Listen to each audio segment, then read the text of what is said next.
የኔ ዛሬ እኔ ዛሬ ከአንድ ቤት ለዛሬ ግን አይከብድ። አሁን ዝም በልና በሩን ክፈተው።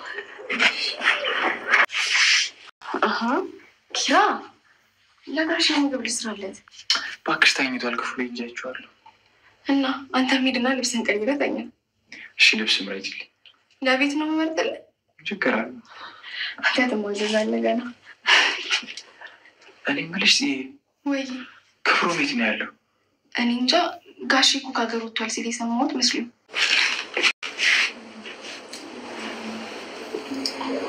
በስመ አብ ወወልድ ወመንፈስ ቅዱስ።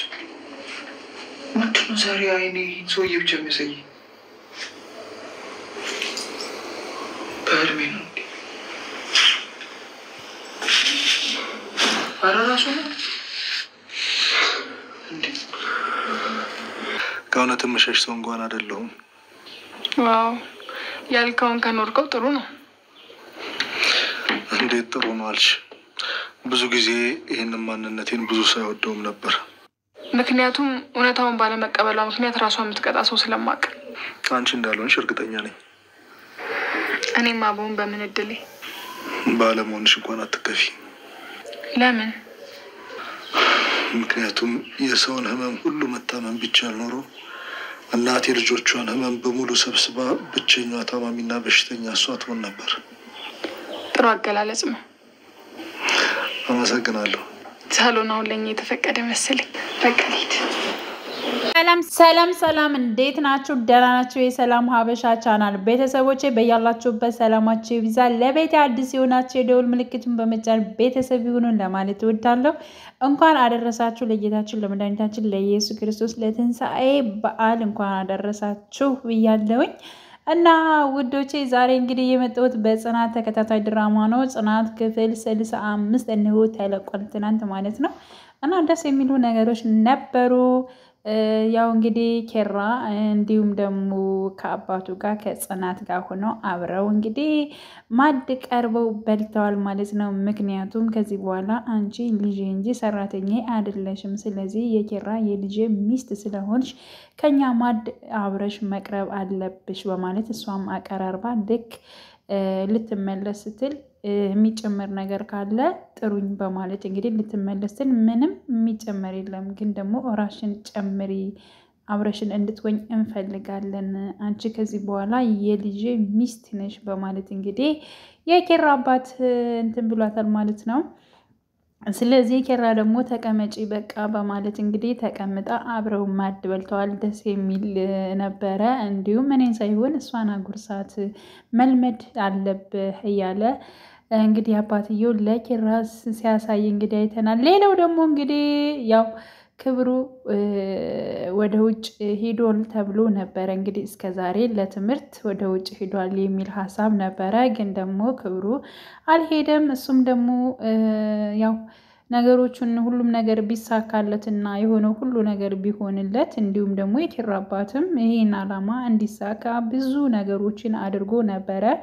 ግን ደግሞ ያው ኬራም ወይም ደግሞ የኬራ አባትም እንደሄደ ወደ ውጭ ለትምህርት እንደሄደ ነበር የሚያስቡት። ግን ክብሩ ደግሞ አልሄደም፣ እዚያው አዲስ አበባ ነበር ማለት ነው። ያው ከኬራ ጋር ተጣልቶ ስለሄደ መመለስም አልፈለገም ነበር ወደ ቤቱ ማለት ነው። ስለዚህ ባለው ነገር እስካለው ድረስ መኖር ጀመር። ከዚያ በኋላ ቤት ተከራየውኝ። ከዛም አንዳንድ ነገር ዝም ብዬ እየሰራው መኖር ጀመርኩኝ። ነገሮቹ እጅግ በጣም ከባድ ነበር። ያሰብኩት ሳይሆን ያላሰብኩት ነገር ነበር የገጠመኝ በማለት እንግዲህ ለኬራ አባት አስረድቷል። ያው እንደተሳካ ሁሉ ነገር እንትን እንዳለ ግን ደግሞ ሌላ ዘመድ ሰው አስገብተው በእኔ ቦታ ወደ ውጭ እንዲሄድ አደረጉት። እኔን ደግሞ ያው እንደዚህ ያደረጉኝ በማለት እንግዲህ በጣም እንደተከፋና እንዳዘነ ተናግሯል ማለት ነው። የኬራ አባትም ለምን ለኔ አልነገርከኝም? ሁሉን ነገር እረዳህ አይደለ ወይ? ቢያንስ ወደ ስራ ለምንድን ነው የማትመለሰው ብሎ ጥየው በራሴ ነገር የትቼው የሄድኩትን ስራ እንዴት ብዬ ልመለስ በማለት እንግዲህ ያው ክብሩ መልስ ሰጥቷል ማለት ነው። እንዲሁም ኬራ ወደ ቤት ሲመጣ ከራሱ ምኝታ ቤት እንግዲህ ክብሩን አግኝቶት ነበር። እጅግ በጣም ነበር የደነገ ቅድም የሆነ ቦታ አይቼው ነበር፣ አሁን ደግሞ ቤቴ ስገባ የልጅ ምንድን ነው መንፈስ ነው እንዴ እያለ በጣም ግራ ተጋብቶ ነበረ። ከዛ ክብሩም ተነስቶ ሰላም አለው። እና ያው በፊትም ስለተኮራረፉ ወይንም ደግሞ ስለተጣሉ ክብሩንና ኪራን ያው አባታቸው አስታርቋቸዋል ማለት ነው። ኪራ ግን ከዚህ በኋላ እሱ ከዚህ መቀመጥ የለበትም መሄድ አለበት እንጂ ከኛ ጋር መሆን አይችልም በማለት ኪራ ነገሮችን እንትን እያለ ሲቆጣ ነበረ። ለምንድን ነው እዚህ የማይሆነው ይሆናል እያለ ፋዘሩ እንትን እያለ አረ ችግር የለውም እኔ እሄዳለሁ ነገሮቹን ትንሽ እስከማስተካከል ድረስ ነው በማለት ክብሩ ይመልሳል። ሁኔታውንና ነገሩን ለጽናት አስረድቷት ነበር ኪራ። ስለዚህ ለምንድን ነው እንዲሄድ ወይንም ደግሞ ከቤት እንዲቀመጥ የማትፈልገው ለምንድን ነው አንተ በማለት ጠይቀው ነበረ። በቃ እኔ ባንቺ ሲመጡብኝ አልፈልግም በቃ እሱ ደግሞ ታውቂያለሽ በማለት እንግዲህ የተለያዩ ነገሮችን ጠቅሶላታል። እሷም ደግሞ እኔን አታምነኝም ማለት ነው በቃ አንቺንም አምንሻለሁ አላት። በቃ ስለዚህ እኔን ካመንከኝ እሱ ደግሞ ምንም ማለት አይደለም ችግር የለውም። ስለዚህ ልጁን እንደዚህ ባታደርገውና በፈለገበት ሰዓት እሱ ሲመቻችለት ቢወጣና በነፃነት ቢኖር እጅግ መልካም ነው። ስለዚህ በነፃነት መኖር እንደሚችል አሁኑን ወደ መንገር አለበት በማለት እንግዲህ ትነግረዋለች። እሱም ሄዶ ኪራ በቃ ከዚህ በኋላ እንደፈለክ ከዚህ ቤት የፈለከውን ያክል በነፃነት መቀመጥ ትችላለህ ብሎታል ክብሩ ማለት ነው። ክብሩም እጅግ በጣም ደስ ብሎታል። ስለዚህ ክብሩ ከነኪራ ጋር አብሮ መኖር ጀምሯል ማለት ነው።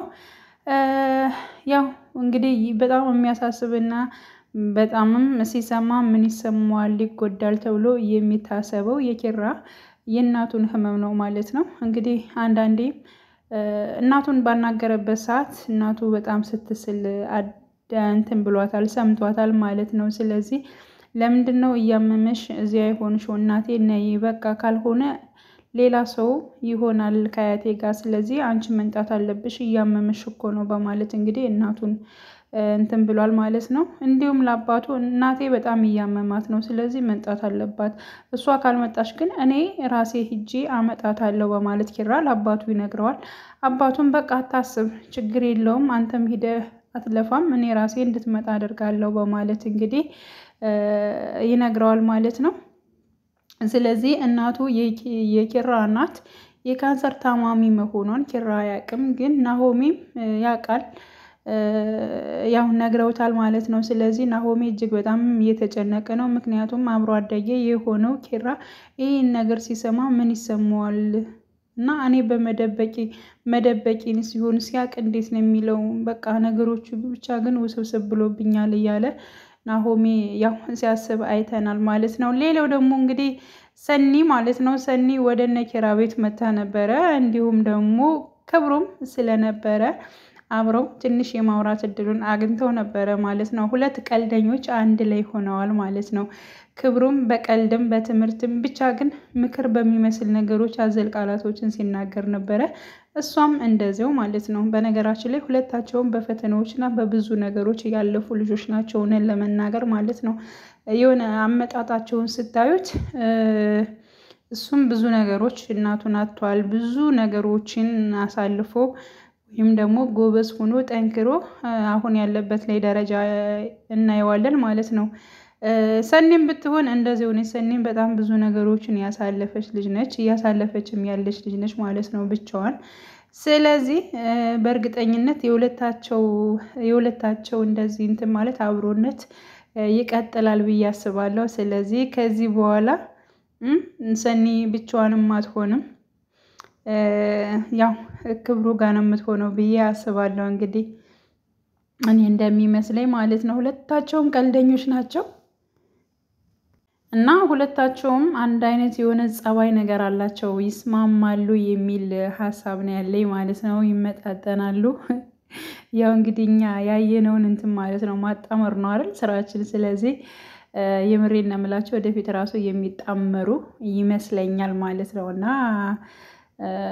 ያው አንድ ቢሆኑ ደስ ይለናል ከሚሉት ውስጥ ነኝ።